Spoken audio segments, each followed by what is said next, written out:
Our oxygen and carbon dioxide balance is corrupted when we are over breathing, when you're breathing too much volume or we're breathing too rapidly. If we do not maintain, if we do not store some of the carbon dioxide that our body generates, we cannot get the oxygen to jump off the hemoglobin molecule. Because many of us are over breathing, we've got good oxygenation. The oxygen is running around on the hemoglobin molecule.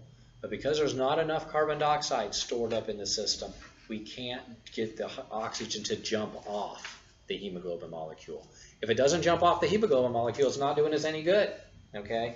But this over-breathing pattern we've got is blowing off the carbon dioxide, and we're not storing it.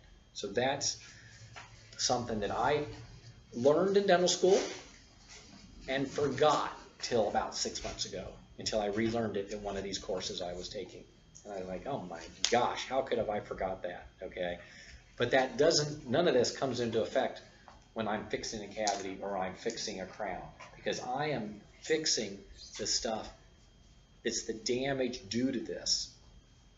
I'm fixing it after the fact, okay? But that's what my life has been for the most of my career. But now I'm adding on a new page to my career where I want to communicate these health benefits.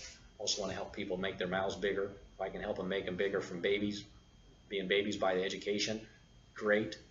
And if I have to help a 3-year-old with his mouth getting bigger or a 6-year-old with his mouth getting bigger, I can do that. Or I can help an adult get their mouth bigger, okay? Making more room for that tongue. I can revise a tongue in any age if it needs to be revised.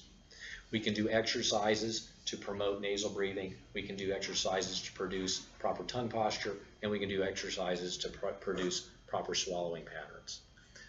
A patient has to be willing to participate in this, though. I can't do your exercises for you, okay? A professional athlete, how much time did he or she spend practicing her craft before she got to be a professional? 10,000 hours, okay, is what the experts say. Well, if we're going to be a professional swallower, a professional tongue positioner, or a professional nasal breather, we're going to have to take off the old bad habits and put on new good habits, okay? And that takes practice. I can't do it for you. Kimberly, as a coach, can't do it for you. She can coach you about how to do these activities, but you got to go home and do the practicing, okay? You know, if we were athletes and we were coached by our coaches to do a certain thing, we did it a lot of times. You know, we practiced that field goal, free throw, we practiced the layup. We did it hundreds of times. We practiced passing.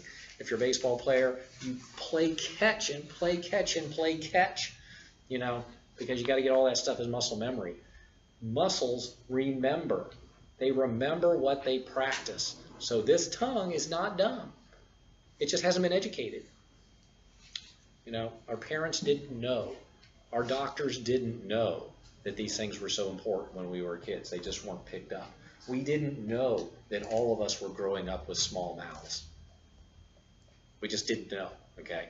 We now know.